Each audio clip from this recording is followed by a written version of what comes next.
요한이 보낸 자가 떠난 후에 예수님께서 우리에게 요한에 대하여 말씀하시되 너희가 무엇을 보려고 광야에 나갔더냐? 바람에 흔들리는 갈대냐?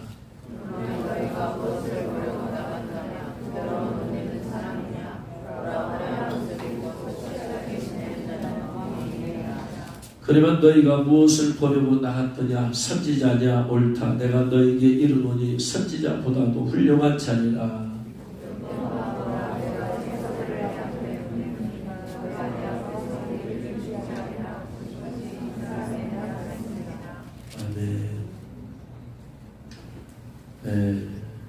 예수님께서 우리에게 말씀하시죠. 너희가 무엇을 보려고 광야에 나갔냐? 뭘 보려고 나갔냐? 바람에 흔들리는 갈대 보려고 나갔느냐? 광야에 바람에 흔들리는 단순한 갈대 보려고, 광경 보려고, 풍경 보려고 나갔냐? 그거 아니지 않느냐? 너희가 무엇을 보려고 나갔냐? 그러면 광야에서 부드러운 옷 입은 사람, 옷 잘 입은 사람 보러 갔느냐? 세례 요한은 가죽 털옷을 입었, 부드러운 옷을 안 입었지요. 부드러운 옷 입은 사람은 그들은 황궁에 있다. 그럼 너희가 뭘 보려고 나갔냐? 선지자 보려고 나갔냐? 맞다. 그는 선지자다. 그런데 세례 요한은 선지자보다도 더 훌륭한 자다. 그러니까 예수님께서 세례 요한에 대해서 말하기를 선지자라고 말씀하시고, 보통 선지자가 아니고 선지자보다도 더 훌륭한 자다. 구약에 이사야 선지자, 예레미야 선지자, 이런 또 다니엘 선지자, 이런 사람들이 많이 있잖아요. 그런 사람보다도 더 훌륭한 사람이 세례 요한이다. 왜 그러느냐? 27절에 기록된 바 보라, 내가 내 사자를 내 앞에 보내노니 그가 내 앞에서 내 길을 준비하리라 한 것이 이 사람에 대한 말씀이다. 기록된 바라는 것은 구약 성경에 기록되었다는 얘기죠. 내가 내 사자를 네 앞에 보내노니 그가 내 앞에서 내 길을 준비하리라 한 것이 이 사람에 대한 말씀이다. 그러니까 세례 요한은 예수님 앞에서 예수님이 가실 길을 먼저 닦아놓은 자다. 구약의 선지자는 예수님에 대해서 예언만 했을 뿐이에요. 메시아에 대해서 예언만 했을 뿐이지 누가 메시아인지에 대해서 정확하게 가르쳐주지 못했죠. 아직 안 태어났으니까. 그런데 우리가 잘 알고 있는 대선지자 이사야나 예레미야 선지자보다도 더 훌륭한 사람이 세례 요한이다. 왜 세례 요한이 더 훌륭하냐? 세례 요한은 구약 선지자가 예언했던 메시아, 예언만 했던 그들을 예언만 했다면 세례 요한은 그 메시아를 들춰냈다. 직접 메시아가 사역할 길을 바로 그 앞에서 닦아놓았다. 그래서 구약의 모든 선지자보다도 더 훌륭한 사람이다.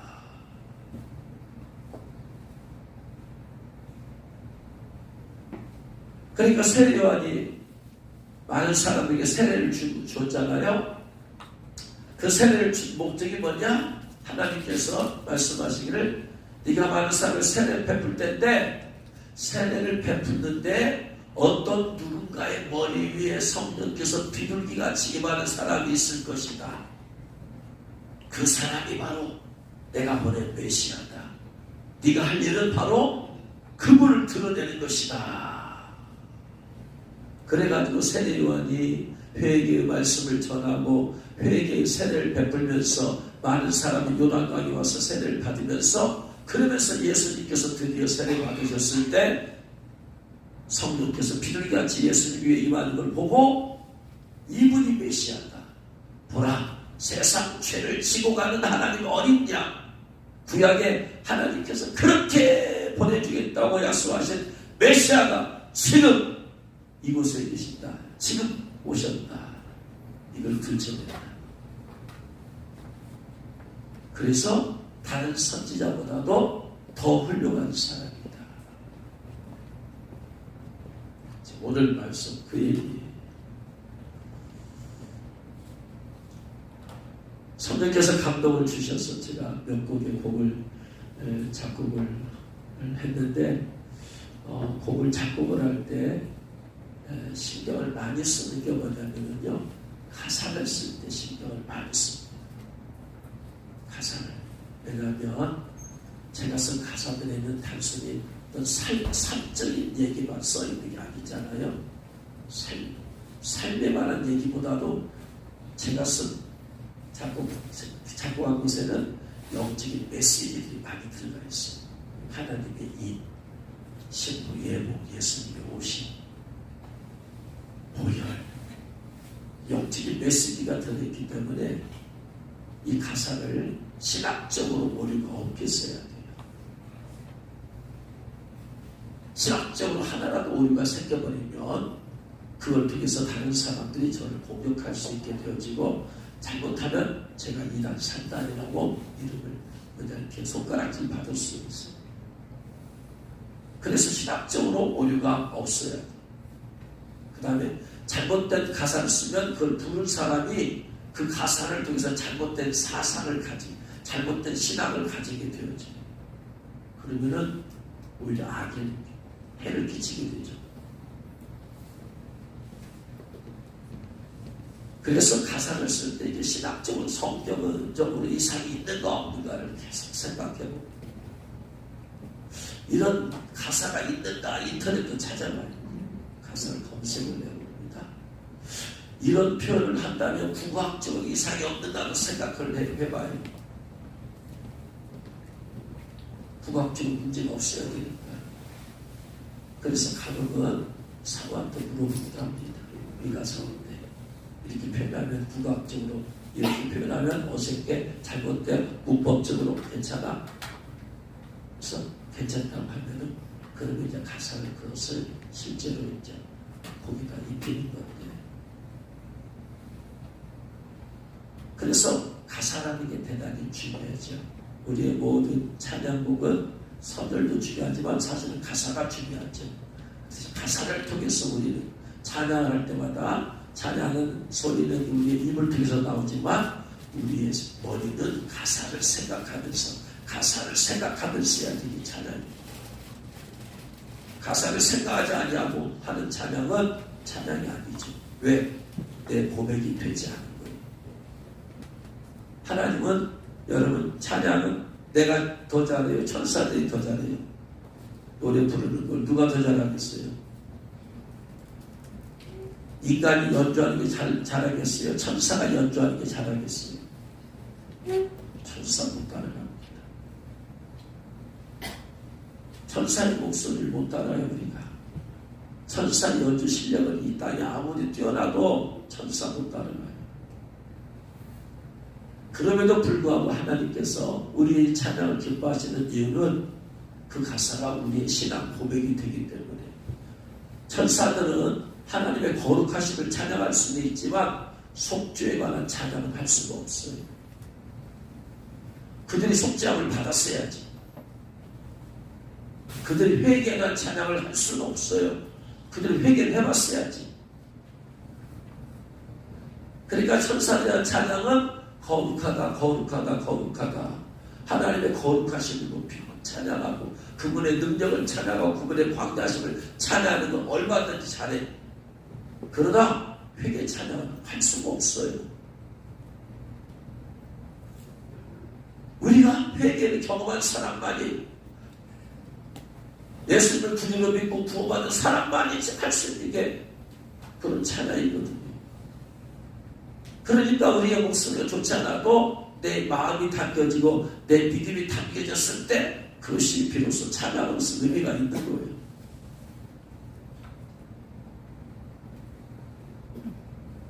그럼 우리는 어떻게 해서 내 신앙을 고백해요? 선율에다가 고백해요? 선율에는 의미가 없어요. 의미가 있는 것은 우리 가사밖에 없단 말이에요. 그래서 내가 찬양을 할 때는 가사를 2번, 3번, 4번, 5번, 6번 가사를 내면서 완전히 다 만들어버려야 돼. 가사가 내 안에서 녹아져 버려야 돼. 그래야지 내가 찬양할 때 그 가사가 내 안에서 녹아지고 흘러나오는 거야. 그랬을 때 하나님께서 그걸 내 신앙 고백으로 보고 기뻐하시는 거예요. 그래서 가사가 대단히 중요한 것이거든요.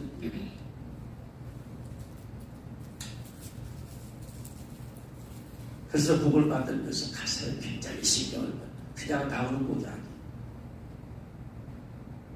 그렇게도 함에도 불구하고 나중에 뒤돌아보면요, 나오고 나서 보면은 아이고 이 표현 잘못됐다는 것이 또 나타나. 이 표현 이거 부적절하다. 뭐 틀린 건 아닌데 나와. 이것도 고칠 수가 없으니까. 인간 자체가 불완전하니까 뭘 하든지 간에 완전한 건 없어요. 완벽한 건 없어요.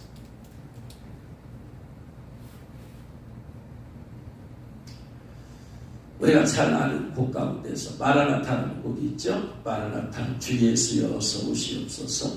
땅의 모든 것 모든 족속 주를 찬송하게 하소서. 마라나타 주 예수여 어서 오시옵소서. 모든 열방이 주께 돌아와 춤추며 경배하게 하소서. 우리 주님 다시 오실 길을 만들자. 십자가를 들고 땅끝까지 우리 가리라. 우리 주님 하늘 영과 온 땅 덮을 때 우리 땅끝에서 주를 맞으니 마라나타 마라나타 아멘 예수 오시옵소서. 마라나타란 말이요, 아람어인데 마라나타란 말이 무슨 의미냐면 주님 오시옵소서라는 의미인데 성경에 딱 한 번 씁니다. 한 번 더. 딱 한 번. 어디 나오냐면 고린도전서 16장 22절에 나와요. 우리가 수도 없이 불렀던 찬양이 마라나타가 성경이 어디 나오는가?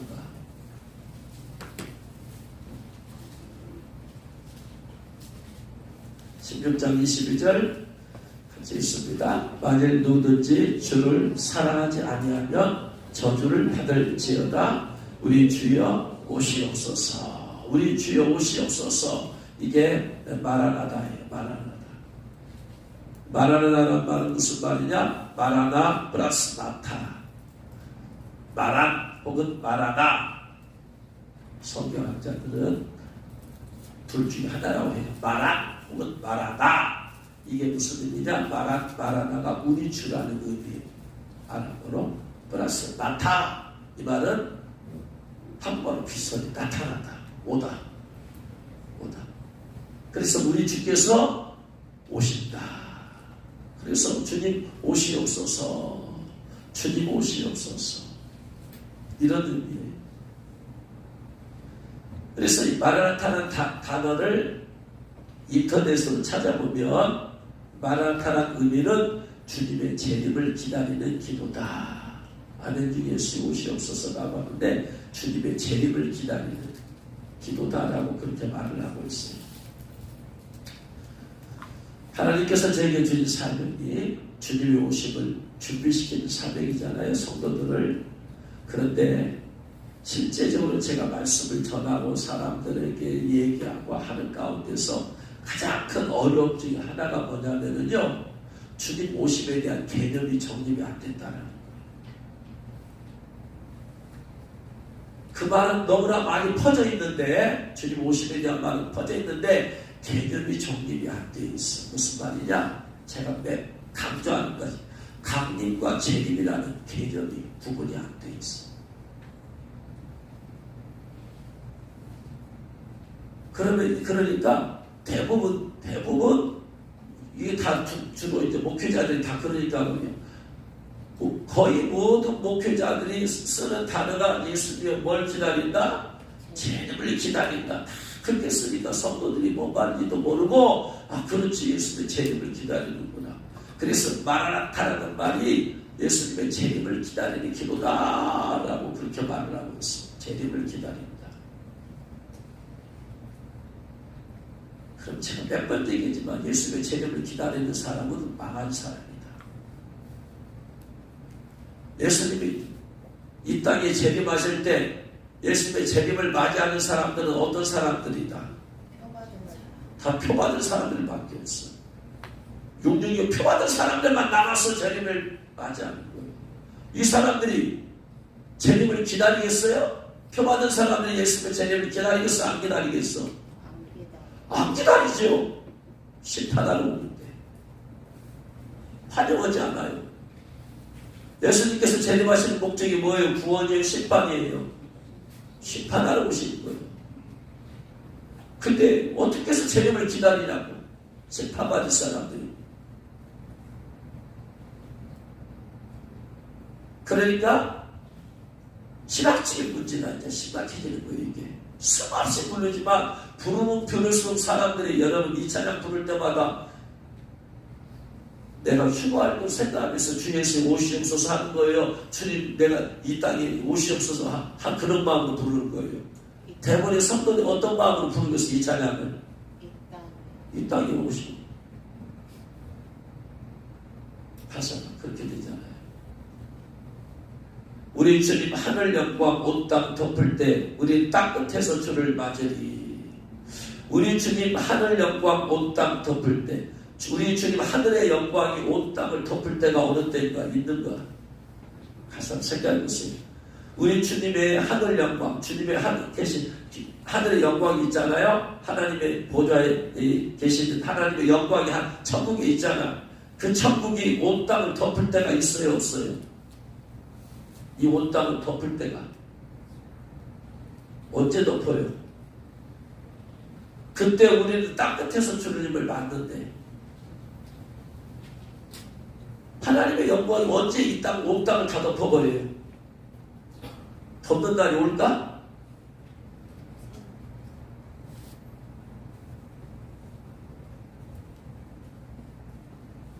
분명히 우리 주님 다시 오실 길을 만들자고 했어요. 다시 오실 길을 만드니까 무슨 길을 만드는 거예요? 재림의 길을 닦는 거잖아요. 네? 재림할 생도.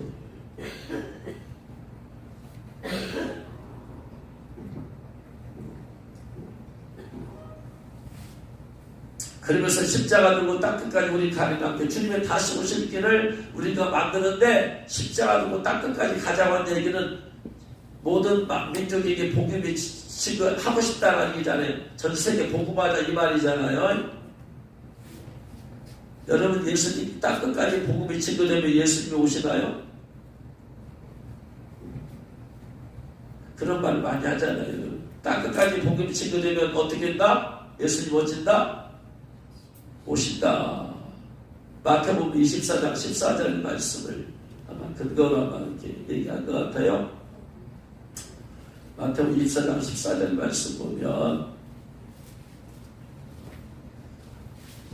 이 천국 복음이 모든 민족에게 증언되기 위하여 온 세상에 전파되리니 모든 민족에게 증언이 되기 위해서 모든 민족에게 복음이 증거되기. 그래서 저번에도 말씀드렸어요. 성경 번역선교회 GBT라고 하는 성경 번역선교회는 이 말씀을 믿고 모든 민족에게라는 것은 여기서 말하는 민족의 개념은 뭐냐? 언어가 있는 민족. 언어가. 자기 언어가 있는 민족은 자기 언어로 된 성경을 읽을 수 있도록 해줘야 된다. 그래야지 그들에게 복음이 증거되는 것이다. 그렇죠? 자기 언어로 된 성경이 있어야지 그 성경을 통해서 복음을 접할 거 아니야. 그래서 GBT 선교사들은 이 지구상에 있는 언어를 가진 민족들에게 복음이 증거되는, 그래야 예수 오신다고 했으니까 그러면 그들의 부족의 언어로 성경을 번역을 하자. 그래가지고 각 부족에 들어가잖아요. 네 전도 종족에 들어가잖아요. 들어가가지고 뭐 하느냐? 그들과 같이 사는 거예요. 같이 살면서 그들의 언어를 배우는 거예요. 언어를 배워서 그 다음에 그들이 하는 게 뭐냐? 그들의 언어를 가지고 성경을 번역을 하는 거예요. 그래서 그들의 언어로 된 성경을 출판해서 입대를 만들어. 그러면 그들이 성경을 통해서 복음을 접하게 되었죠. 정말로 GBT 선교사는 어려운 일을 하는 거예요. 왜냐? 여러분 생활 언어는 그래도 해. 근데 생활 언어는 문제가 아니잖아요. 성경은 전문 언어를 써야 되잖아요. 이게 생활 얘기가 아니잖아요. 이게 즉 신학적인 언어가 다 들어가 있잖아요. 이게 그들이 그것까지 배워서 하려면은, 그러니까 그들이 안 되면 그들 가운데 누군가를 복음화시켜야 돼. 그 부족 가운데 어느 공부를 한 사람들. 그래서 그들을 회심시켜. 그래서 그에게 복음을 접하게 하고 그들로 하여금 자기 나라, 그들은 쉬우니까 이제 자기 나라 언어를 이렇게 하게 하는데 사실 그것도 쉽지 않죠. 아무튼 그들은 그런 사명을 가지고 하는 거야. 그러니까 전 세계의 언어를 가진 족속을 2만 2천 개 정도 본다. 그러면 몇 개 언어로 이렇게 번역이 됐느냐? 번역이 다 되고 나면 예수 모신다. 이게 성경적인 관점이고 이게 성경 번역적인 관점에서 예수의 오심을 얘기하는 거예요. 그런데 보세요. 모든 민족이 신원되기 위해 온 세상에 전파되리니 그제야 예수님 오신다고 안 했어요. 끝이 온다고 그랬지. 정확한 표현, 끝이 온다고 그랬어요. 끝이. 그러면은 여러분 모든 민족에게 복음이 증거되는 복음이 계속 증거되는데 가장 마지막에 증거되는 데가 어디겠어요? 어디요? 이스라엘이지. 이스라엘에서 거부했으니까 복음은 서지를 내가지고 뺑 돌아가지고 한 바퀴 돌아서 마지막에 어디로 들어간다? 이스라엘에 들어가는 거예요. 이스라엘에. 이게 제일 마지막에 회심하고 돌아오는 민족이 어떤 민족이다? 이스라엘 민족이. 이스라엘 민족. 그러니까 이스라엘 민족이 지금 어떻게 예수님 믿고 있느냐? 그걸 보면 굉장히 중요한 거예요. 그게 다른 민족이 몇 개나 되는 거 우리는 잘 몰라. 우리 전문적으로 몇 부족이 어떤 부족이 있는 건 몰라. 그러나 우리가 쉽게 알 수 있는 나라와 민족은 누구다? 이스라엘 민족 말씀 있잖아. 그런데 보세요. 그제야 끝이 오리라 해놓고 나서 그 다음에 15절부터 뭔 얘기를 말씀하시느냐? 뭔 얘기를 하시나? 그러므로 선지자 다니엘이 말한 바 멸망에 가증한 것이 거룩한 곳에 선 것을 보거든. 다니엘 선지자가 예언했어요. 71회에 대해서. 그래서 69일회가 지나가고 나머지 한 1회, 즉 1회는 7이니까 7년이 남았다. 이 7년이 뭐냐? 적그리스도가 이스라엘과 7년 평화제를 맺는 기간인데 그 7년의 가운데를 토막을 나눠가지고 전 3년 반에는 이스라엘과 아주 우호적인 관계를 맺는다. 그래서 이스라엘은 제3성전 지켜주고 제3성전 지어지면 지금도 이스라엘은 메시아를 기다리고 있잖아요. 이스라엘 사람들은. 그래가지고 와서 그들의 소원은 제3성전 솔로몬 성전이 있던 자리에 제3성전 지어가지고 그들은 뭐하고 싶은 거예요? 구약시대에 드렸던 제사를 드리고 싶은 거예요. 그래서 그들은 그것을 하려고 지금 뭐 했느냐? 그럼 구약의 제사를 드리려면 누가 제사를 집행하겠어요? 제사장이 있어야 되잖아. 그렇죠? 제사장이 있어야 되고 또 특별히 누가 있어야 돼요? 대제사장이 있어야 되잖아. 그러면 지금 이스라엘이 12부족으로 나눠져 있어요? 안 나눠져 있어요? 안 나눠져 있잖아. 그럼 뭐 어떻게 알 수 있어요? DNA를 가지고 조사해보면 다 나온다 이 말이에요. 네? 다 나와. 우리가 알고 있는 예수님 오셨을 때 이스라엘은 12부족으로 나눠져 있었어요? 안 나눠져 있었어요? 예수님께서 이스라엘 땅 오셨을 때 이스라엘은 12부족으로 나눠져 있었어요? 안 나눠져 있었어요? 네? 안 나눠져 있었잖아. 그렇잖아요.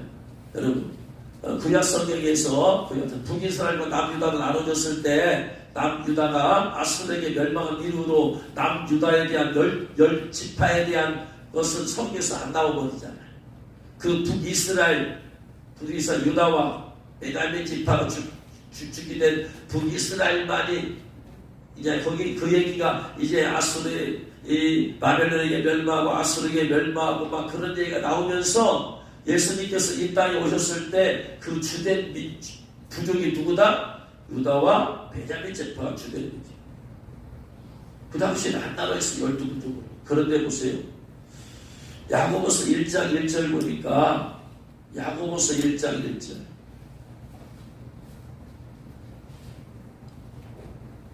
야고보서 1장 1절. 저는 오늘 아침 이걸 보고 깜짝 놀랐어요. 처음 발견했어요. 하나님과 주 예수 그리스도의 종 야고보는 흩어져 있는 누구에게 무난한다? 이게 뭔 말이에요 이게? 흩어져 있는 누구에게? 12지파에게 무난한다면서 이 서지를 쓴 거야. 그러니까 사도 야고보가 할 때는 뭐야? 지금 12지파가 분명히 존재하고 있어. 겉으로 분만 안 했지.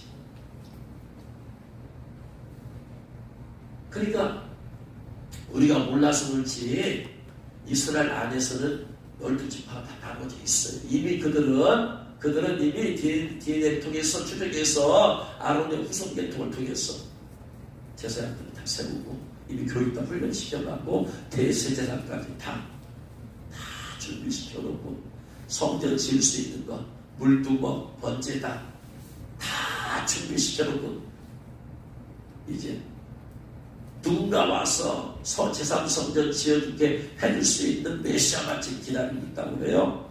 그런데 전그리스가 자기가 메시아인 것처럼서 딱 7년 평화적으로 맺게 해주고 제3성전 지켜주면 이 사람이 메시아구나 하면서 이제 전 3년 반 동안에는 전그리스와 이스라엘이 아주 우호적인 관계로 지낸다고 성경은 말하고 있어요.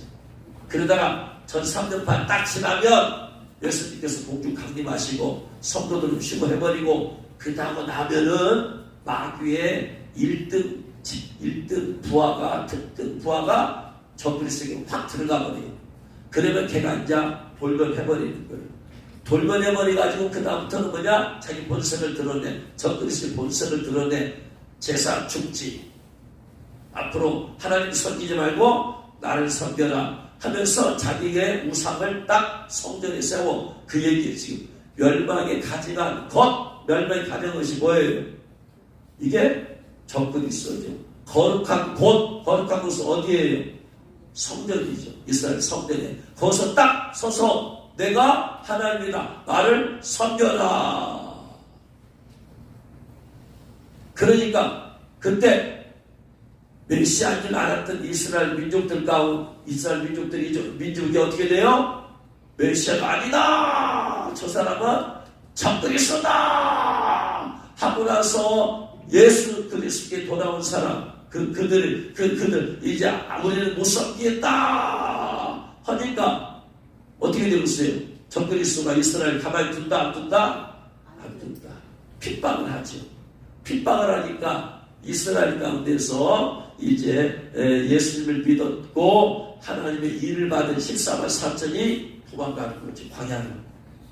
광야로 도망갔더니 하나님께서 광야에서 42개월 동안 3년 반 동안 그들을 지켜주시고 보호해주시는 거죠. 이게 후3년 반이죠. 7년 평화전 후3년 반. 그러니까 멸망에 가져간 것이 거룩한 것을 보거든. 이 말은 무슨 말이다? 7년 평화자에게 후3년 반에 전그리스도가 자기의 본성을 드러내면 도망가야 되잖아. 이마에 입 맞은 이스라엘 14만세에 도망가야 되잖아. 그래서 16절부터 도망가는 얘기를 하고 있잖아 지금. 그때는 어느 때다?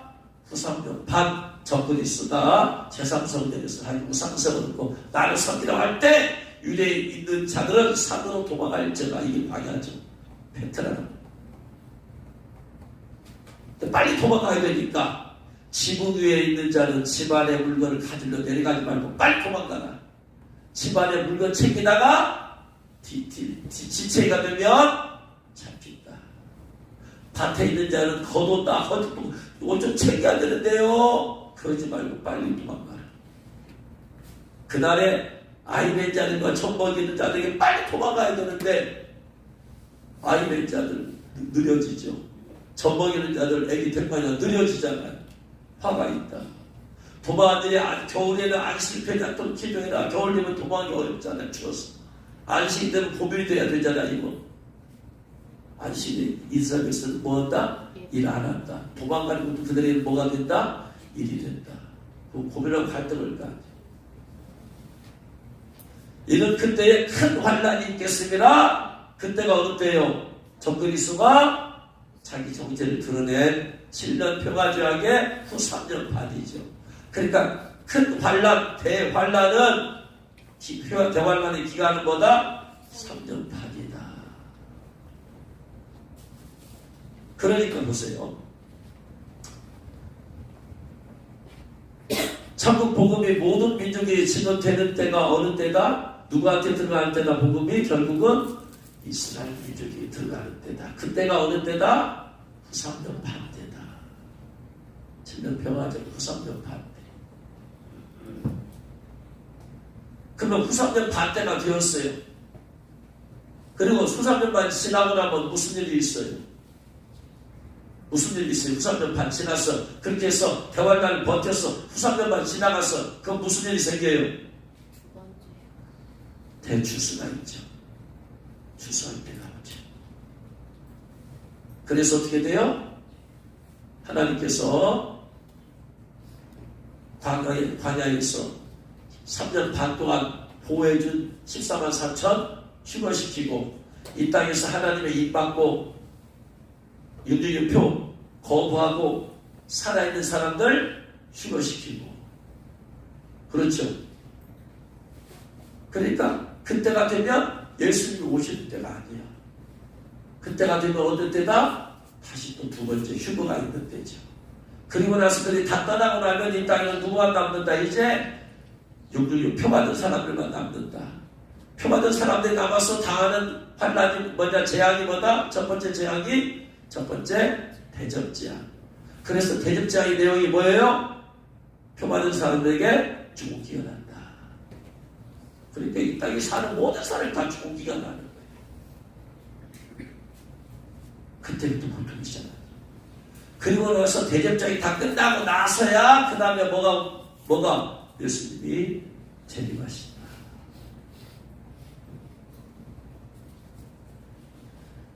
그게 이러한 영적인 진리를 이게 오류가 없이 해야 되잖아요. 그러면 그 찬양을 부를 때마다 이게 베낄 거 아니야. 잘못된 이런 것을 모르는 상태에서 하게 되어지면 말하다 찬양을 해서 나는 땅끝에서 예수님 맞이할 것이야. 나는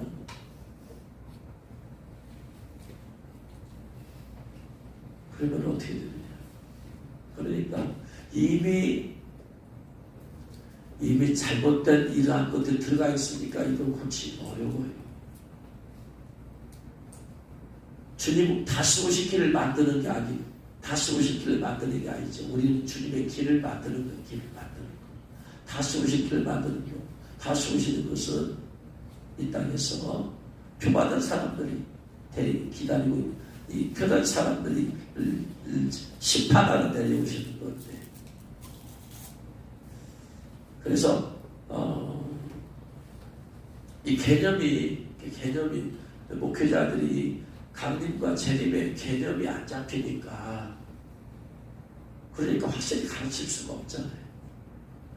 그분들도 헷갈리는 거예요. 왜냐면 강림과 재림을 구분을 못하니까. 어떤 분은 휴거를 믿는 사람도 있고 어떤 분은 휴거를 안 믿는 사람도 있고. 그러니까 올바른 영적인 진리 가운데 선다라는 것이 그게 축복이에요. 진리가 올바른 진리의 말씀 백기 있어야 거기서 삶이 나오거든. 강림에 대한 진리가 내 안에 있어야지 강림에 대한 삶이 나와요. 소망하는 잘못된 것이 들어가 있으면 잘못된 삶이 신앙이 잘못되게 나와요. 삶 자체가. 그래 다 주님 오신 길을 재림의 길을 기다리고 있다고 하니까 재림의 길이 기다려서 난 여기 있어야 되고 주님이 이 땅에 오셔야 되잖아. 그럼 어떻게 된다? 주님은 심판하러 오신단 말이야. 그럼 내가 심판의 대상이 되어버리잖아. 우리는 주님 공주 강림하면 떠날 준비하면서 사는 거야. 떠날 준비하면서. 신부의 옷 입고 있다가 떠나가야 된다. 우리는 이 땅에서 예수님 맞이하면 안 된다. 우리는 공중에 오시는 예수님 공중 강림할 때가 공중 강림하실 때 이 땅에 오세요 안 오세요? 안 오시고 공중에만 오시잖아. 공중에서 오셔가지고 뭐예요? 신부들 다 휴거시켜버리잖아. 그리고 그들 데리고 가버리시잖아. 이 땅에 안 내려오신 공중 강림할 때 공주까지만 모시고 신부도 뽑아서 데리고 가버리니까 우리가 그 대열에 들려면은 우리가 떠날 준비하면서 사는 거예요. 근데 이 땅에서 주님 맞이할 준비하면은 자체가 이미 아무 생각 없이 그런 찬양을 우리는 불렀지만 이걸 말씀으로 따지고 들어가 보면 주님의 재림을 기다리는 신앙은 이건 축복이 아니야. 축복이 아니야. 주님의 재림을 기다린다면 우리는 믿음 좋다. 얼마나 믿음 좋냐. 나는 안 기다리는데 나는 믿음이 없어 못 기다리는데 저 사람은 재림을 기다린다면 얼마나 믿음이 좋으냐 되지만 영적인 그걸 따져 가보면 그것처럼 저주된 신앙이 없어요. 재림을 기다리는 게 아니고 뭘 기다려야 된다? 강림을 기다려야 된다라고 하는데 그것을 기다리는 사람은 그 소수예요. 소수.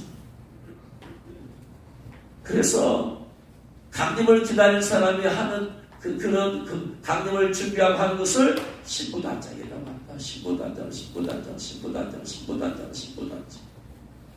왜? 신부들만 추구할 수 있으니까 주님 공중 강림할 때. 그래서 중요한 게 뭐냐면 신부단장이 이제 재림을 준비하는 것이 아니야.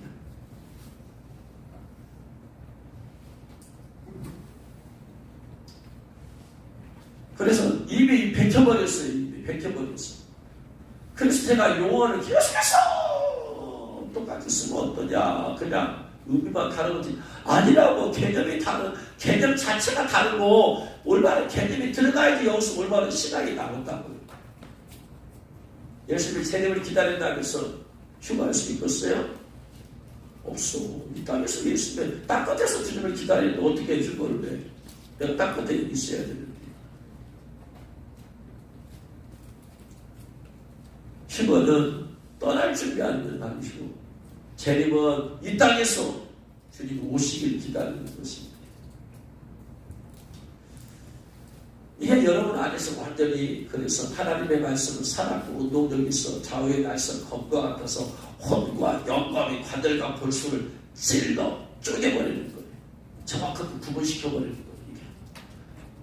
용어에 대한 개념을 정확히 구분시켜버리는 성령께서. 그래야지 올바른 신앙이 바뀌고.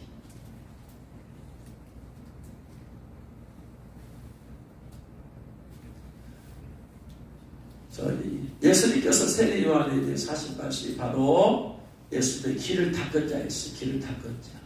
그러면 제가 몇 번 말씀을 드렸어요. 우리도 제2의 세례 요한이 되어야 된다. 예수님 오실 길을 닦아야 돼. 예수님 오실 길을 닦아야 돼. 네?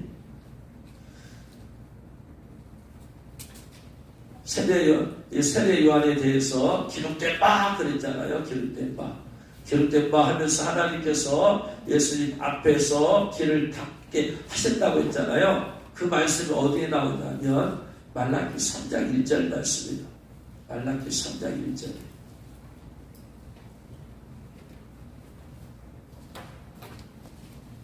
만군의 여호와가 이르노라 보라 내가 내 사자를 보내리니 그랬어요. 내가 내 사자 보낸다고 그랬어요. 그가 내 앞에서 길을 준비할 것이에요. 내 앞에서 길을 준비한대요. 여기서 보면 만군의 여호와가 그랬어요. 누가 말씀하신 거예요? 누가 말씀하신 거예요? 네? 성부 하나님, 제2위 되신 하나님, 성령 하나님. 네? 봐요. 내 앞에서 내 사자를 보내서 내 길을 준비하게 한대. 그러면 예수님께서 오셨잖아. 그러면 내 길을 준비하게 한대요. 그럼 이렇게 말씀하신 분이 누구세요?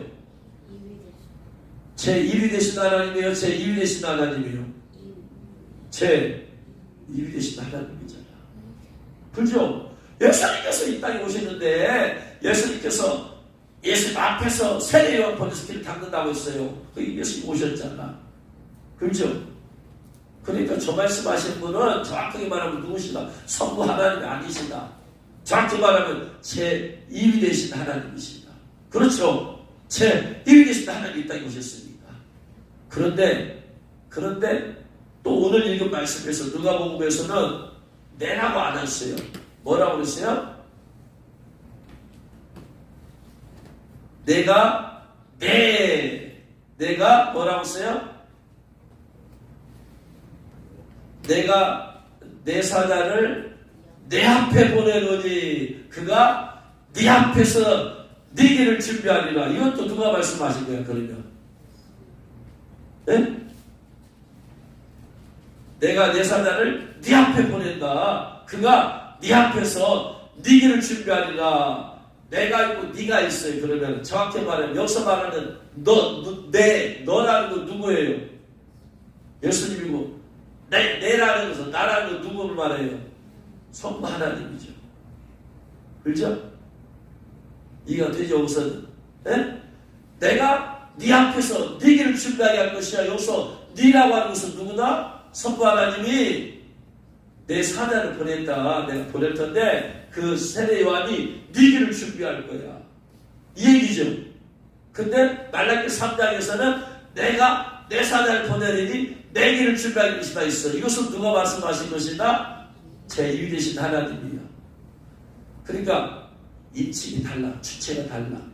말라기 3장은 제2위 되신 하나님. 누가복음 7장 27절에 나는 누구다? 제1위 되신 하나님. 이렇게 달라. 그런데 다르는 것이 같은 거죠. 왜? 삼일체 하나님이니까. 이해하기 위해서 제가 구분하기 위해서 설명한 거지.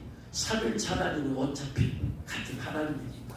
그러니까 예수님이 무슨 말이냐? 예수님이 누구시라는 의미예요? 예수님이 하나님이시다. 그걸 증명하고 있는 거예요, 이 말씀이. 예수님은 단순히 목수의 아들이 아니다. 예수님은 단순히 사람의 아들이 아니라 누구시다? 예수님은 하나님이시다. 하나님 아버지와 동격이시다. 그런데 당신의 영광을 내려놓고 이 땅에 친히 오신 분이시다. 이게 중요한 거야. 왜? 이슬람권에서 예수님 인정하지만 하나님의 아들로 인정을 않잖아. 선지자들이 하나로만 인정하지. 하나님으로 인정하는 게 중요한 것이잖아요. 그러잖아요. 그래서 그러면 어떻게 준비했느냐? 예수님의 오실 길을 세례 요한이 어떻게 준비했어요? 세 가지로 준비했어요. 첫 번째, 세례 요한이 예수님의 길을 어떻게 준비했느냐? 그러면 우리가 예수님 오실 길을 어떻게 준비해야 되느냐? 나온다 이 말이야. 어떻게 준비했는가 봤더니 마태복음 3장 1절 2절에 이렇게 준비했어. 예수님 오실 길을 길을 닦는 자예요. 길을 닦는 자. 세례 요한이 길을 닦아. 여기서 길을 닦는 것은 단순히 도로를 닦는다는 것이 아니고 사람의 마음의 길을 닦는 거예요. 마음의 길을. 뭐라고 닦았어요? 그때 세례 요한이 이르러 유대 광야에서 전파하여 말하되 회개하라! 천국이 가까웠느니라. 예수님의 길을 닦는 방법이 뭐였다? 회개하라! 회개하라고 외쳤어. 다른 말들이 많이 있을 텐데 왜 예수님의 앞에서 길을 닦을 때 회개하라고 왜 외쳤어요? 예수님은 천국 복을 증거하셨고 죄사함을 주려 오셨어요. 죄사함을 받기 위해서 선행적으로 중요한 있어야 될 것이 뭐예요? 회개하는 것이죠. 회개 없이 구원이 있을 수 있어요? 없어요? 없죠. 회개하는 거지. 회개하라. 천국이 가까이 와 있느니라. 천국이 가까이 와 있어. 가까이만 와 있어. 내 안에 안 들어왔어. 천국이 가까이만 와 있어. 내 안에 들어와야 돼. 심령천국이 이루어져야 돼. 그런데 가까이 온 천국이 내 안에 심령천국 들어오는 방법이 뭐다? 내가 회개해야 된다. 회개해야지 내 마음에 천국이 만다. 아멘. 회개하라고 외친 거예요. 회개하라. 첫 번째 회개하라고 외쳤어요. 두 번째 회개하라고만 외치는 거 무슨 끝나지 않았어요. 3장 7절에 보면 3장 7절에 많은 마태복음 3장 7절에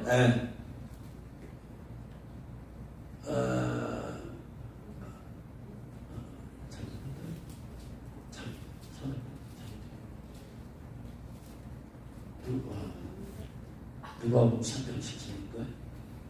누가복음 3장 7절인가요?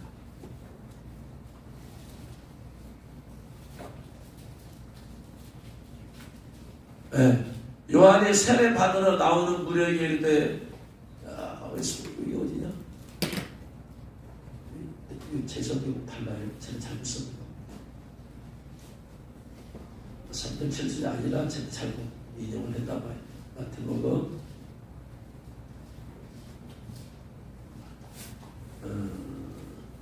3장 6절, 3장 6절이에요. 6절 죄송합니다. 마태복음 3장 6절.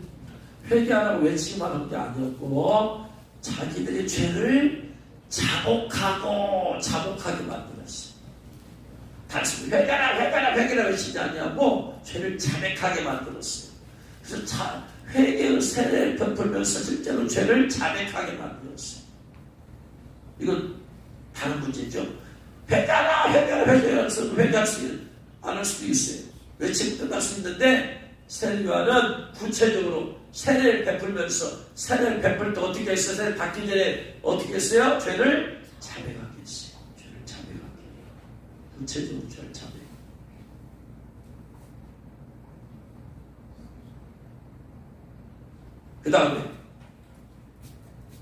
그 다음에 세 번째로 자백만 하게 만들었느냐? 7절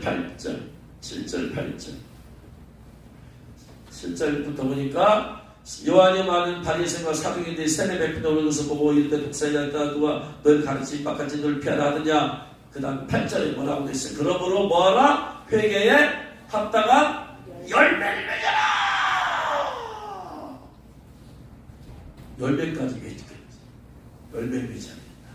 회개 합당한 열매 맺어야 된다. 100번 1000번 잘못했습니다. 잘 회개합니다. 잘못했습니다. 해봤자 안 된다. 회개합당한 열매를 맺어라. 누가복음 3장 8절에도 나오죠. 8절 누가복음 3장 8절에 보면은 어떻게 열매를 맺어야 됩니까? 그러면 그들이 물어봐요. 3장 8절에 누가복음 3장 8절 그러므로 회개합당한 열매를 맺고 속으로 아브라함 우리 조상이 말하지 말라 하면서 10절에 9절에 이미 도끼가 나무 뿌리에 놓였으니 좋은 열매 맺지 않다고 하다가 찌개 불에 던져진다. 그러니까 좋은 열매 맺어라. 회개합당한 좋은 열매 맺어라. 그러니까 그럼 어떻게 하는 것이 해야 됩니까? 10절 말씀에 우리가 어떻게 하지 좋은 열매 맺겠습니까? 했더니 11절에 옷 두 벌 있는 자는 없는 자에게 나눠줘라. 이게 열매다. 먹을 것이 있는 자는 없는 자에게 나눠줘라. 세리들도 세례를 받고 나와서 선생님 그러면 우리는 어떻게 해야지 회개합당한 열매 맺을 수 있습니까? 했더니 부가된 것 외에 거두지 말아라. 이게 회개합당한 열매다. 군인들이 물어봤을 그러면 우리가 어떻게 하는 것이 회개합당한 열매입니까? 사람에서 강탈하지 말아라. 거짓으로 고발을 오지 말아라. 받는 금전으로 족한 줄로 알아라. 군인들이 뭐 얼마나 돈을 받겠으면 당시 적어도 그것을 받고 내라.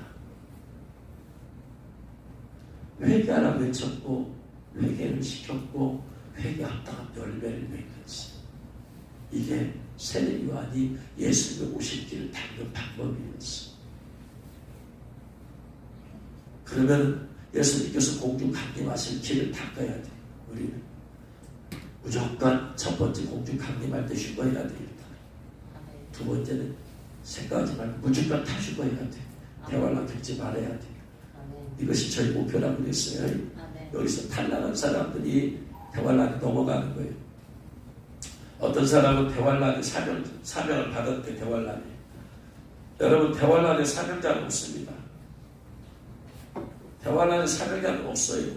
자격이 안 되어서 휴거를 못했을 뿐이지. 못한 사람 가운데서 이제 각성해서 외치는 자가 있을 수도 있어. 예? 원래 자격을 갖췄는데 사명 때문에 휴거 못한 사람 없습니다. 휴거되지 못했다는 얘기는 전부 다 신부로서의 들림받을 만한 자격을 못 갖췄다는 얘기예요. 그런데 못 갖춘 사람 가운데서 각성을 하는 거예요. 이를 받은 사람 가운데서 드디어 대환란 때가 왔구나. 이때 성경 뭐라고 했느냐. 그래 우리 목사님 수도 없이 외쳤지. 만약에 남는 사람들 가운데 남는 사람이 있다면 뭐 해야 된다. 절대로 표 받으면 안 된다. 표 받으면 지옥 간다라고 했지. 그러니 이거 외쳐야 되겠다. 그래서 사명자가 나올 수도 있어. 여러분 표 받지 맙시다. 표 받으면 지옥 갑니다. 사명을 감당하는 사람이 있어. 그러나 원래부터 이 사명 감당하도록 사명 받은 사람은 없다.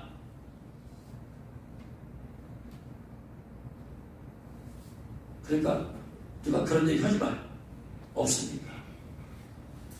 하나님 그런 사람 사명이 있고 신부 예복을 입혀서 신부 자기를 갖췄는데 왜 거기다 남겨둬요. 하나님이 다 데리고 와버리는데 신부를 다 흉가시켜버리는 거예요. 그러니까 우리는 무조건 주님 복주 강림할 때 휴거해야 된다. 이거밖에 없어. 이거밖에. 그러면 예수님 복주 강림할 때 오실 길을 닦아놔야 돼. 닦아놔야 돼. 어떻게 닦아놓아야 되느냐? 세례요한과 똑같아요. 우리가 할 것이 뭐다? 주님 복주 강림하십니다. 오십니다. 하면서 뭘 외쳐야 돼요? 회개하라. 회개하라. 회개해야 됩니다. 회개해야 됩니다. 회개하고 거룩해야 됩니다. 회개를 외쳐야 됩니다. 지금 많은 죄까지 다 회개해야 됩니다. 회개하지 하나님의 일 받습니다. 회개하지 신부 영도 있습니다. 회개 외에는 없이는 어느 것도 받을 수가 없어.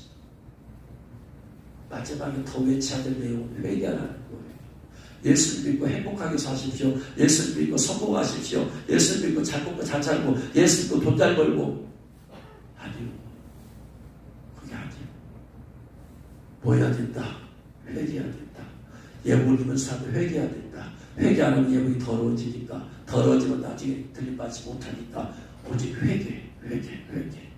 완전히 죄와 이혼해버려야 돼. 그전에 죄와 함께 살았다면 거룩한 신부로 삶을 살려면 모든 죄와 이혼해야 된다. 완전히 이혼해버려야 돼. 완전히 떨어져 살아버려야 돼. 그 죄라면 같이 살자고 달라와도 내 팽이 쳐버려야 돼. 예수님 초림을 길을 닦았던 세례요한과 똑같아요. 주님의 공중 강림을 오신 길을 닦는 우리가 할 일은 뭐다? 회개하라고 외쳐야 됩니다. 회개하라고. 모든 죄는 이 땅에서 살면서 진 죄들이야. 이 땅에다 마음을 두면 둘수록 죄는 더 늘어날 뿐이야. 여러분, 죄 안 짓는 방법은 이 땅에다 소망을 두는 거예요. 하늘에다 소망을 두는 거예요. 이 땅에다 소망 두면 죄 안 짓고 살 수 있어 없어? 없어요. 그 자체가 죄야. 요한일서 2장 16절에서 이 세상이나 이 세상을 사랑하지 말라 그랬잖아요. 이 세상을 바라고 살려는 자체가 죄라고. 사랑하지 말라. 세상의 모든 것이 육신의 정욕과 안목의 정욕과 이성의 자랑이니 아버지께로부터 온 것이 아니라 세상으로부터 온 것이고 마귀로부터 온 것이니까. 그러니까 우리의 마음은 늘 천국을 소망해야 된다. 그래야지 우리는 거룩하게 살 수 있는 거예요. 이 땅에 무언가를 해보려고 하고 뭔가 좀 성공을 돌려고 하고 뭘 해보려고 하면 할수록 그 자체가 죄가 돼요. 우리의 영은 점점 무뎌지기 시작해. 우리의 영은 늘 천국을 바라봐. 우리의 영은 늘 천대신 하나님을 바라봐. 우리의 영은 절대로 이 땅을 바라보지 않아요.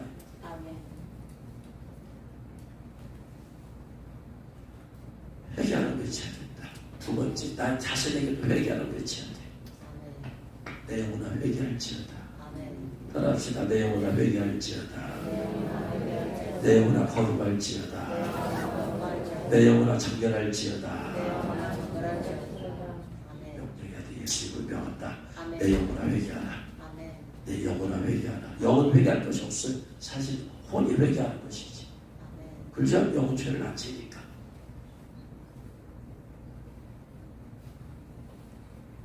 다시 한번 예수 그리스도의 명하니 내 영혼아 회개할지어다. 철저히 회개할지어다. 거룩할지어다. 철저히 거룩할지어다. 할렐루야. 이게 살기. 두 번째 구체적으로 회개를 해야 되죠. 세 번째 회개한다는 열매를 맺어야 되죠. 늘 회개만 하는 사람은 승리하는 사람이 될 수가 없어요. 회개하는 사람이에요. 회개했으니까 회개만 하는 거지. 승리라는 것은 이겨야 되는 거 아니에요. 죄를 이기는 사람이 돼야 되니까. 아멘. 이기는 사람에게 예복은 입혀주니까. 아멘. 요한계시 19장에 보니까 신부의 예복은 누구에게 입혀주더라?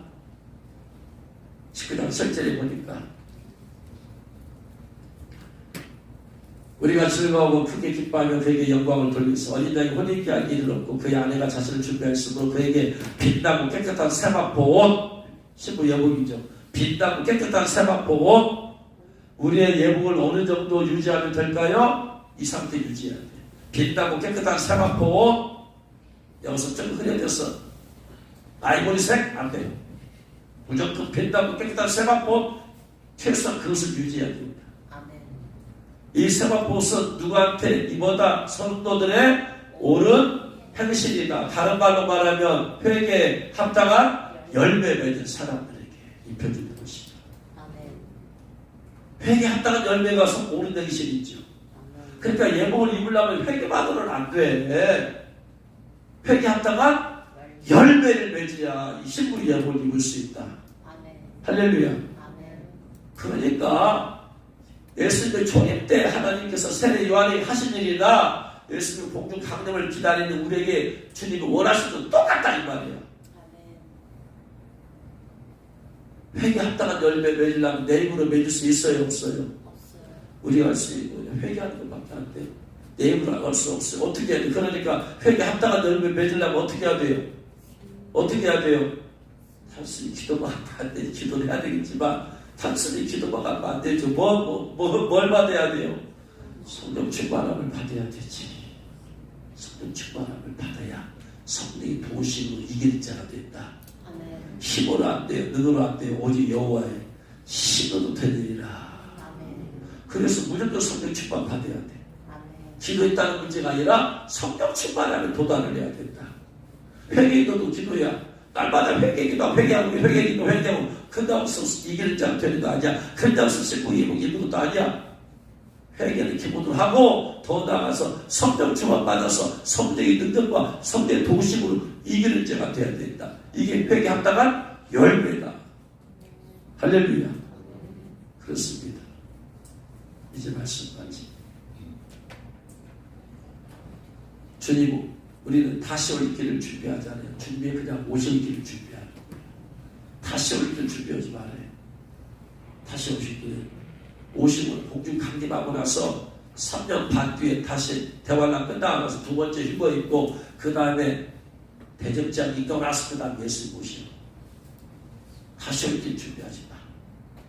우리는 무조건 지금 공중 강림한 길만 예배해야 되고 준비해야 된다. 무조건 그때 나와요. 그때 다 올라가야 돼. 이게 목표다.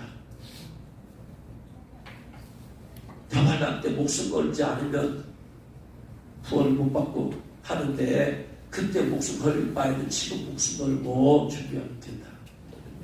할렐루야. 지금 훨씬 쉬워. 그때 목숨 걸는 건 어려워. 그러니까 지금 목숨 걸고 주님 사랑하고 거룩하게 살고 회개 합당한 열매 맺고 주 앞에 헌신된 삶 살자. 그럼 주님께서 빛나고 깨끗한 세마포 옷 입혀주시면 우리는 그때 주님 오시면 아멘 주 예수여 어서 오시옵소서. 그것이 진짜는 강림이야. 강림. 마라나타의 진짜 사상은 재림이 아니라 강림이야. 사도 바울이 아멘 주 예수여 오시옵소서 주 예수여 오시옵소서 했을 때 이게 재림을 기다리는 말씀이었어요. 강림을 기다리는 말씀이었어요. 네? 요한계시록 22장에서 뭐라고 했어요? 마지막에 요한계시록 22장 사도 바울이 뭐라고 그래요? 20절 이것들을 증언하신 이가 이르시되 내가 진실로 속효리라. 이 속효리라가 재림을 얘기해요? 강림을 얘기해요? 네? 강림을 얘기하지. 하시거늘 아멘 주 예수여 오시옵소서. 이게 아멘 주 예수 오시옵소서 이 말은 자체는 말하는 말 아니에요. 말하는 말 아니야. 하나씩 떨어져 있어. 그냥 말 자체가. 그러니까 내용은 똑같지만 주 예수 오시옵소서 하는 말이 이 주님의 강림을 오시라는 거예요. 재림을 오시라는 거예요. 지금 강림을 오시라는 거예요. 이 예언의 말씀을 읽는 자와 듣는 자와 그것을 가르쳐 지키는 자가 복되더라고 했어요. 그러면 어느 때 복되는 거예요? 강림 때 복되는 거예요? 재림 때를 얘기하는 거예요? 강림을 얘기하는 거예요. 요한계시록의 목적은 강림의 목적을 두고 있어요. 그것이 안 되는 사람들을 위해서 그 다음에 이제 그 다음 대환란을 얘기하고 있는 거지. 그러니까 모든 초점이 첫 번째 초점은 강림에다 맞추고 있어. 그러니까 우리 신앙도 마라나타 할 때마다 뭘 기다려야 돼? 머릿속에서는 재림이 아니에요. 강림이에요. 늘 이걸 생각해야지 내가 거기에 합당한 삶을 산다. 그래서 우리 철저히 회개해야 됩니다. 구체적으로 회개해야 되고, 그리고 우리 회개 합당한 열매를 맺어야 된다. 그래서 회개 합당한 열매를 맺어서 여러분 모두가 다 빈덕경에다 세마 옷을 입고 있다가 그것도 좀 잘 관리해서 주님 오실 때 다 강림하셨을 때 신부는 들림받기를 주님으로 축원합니다.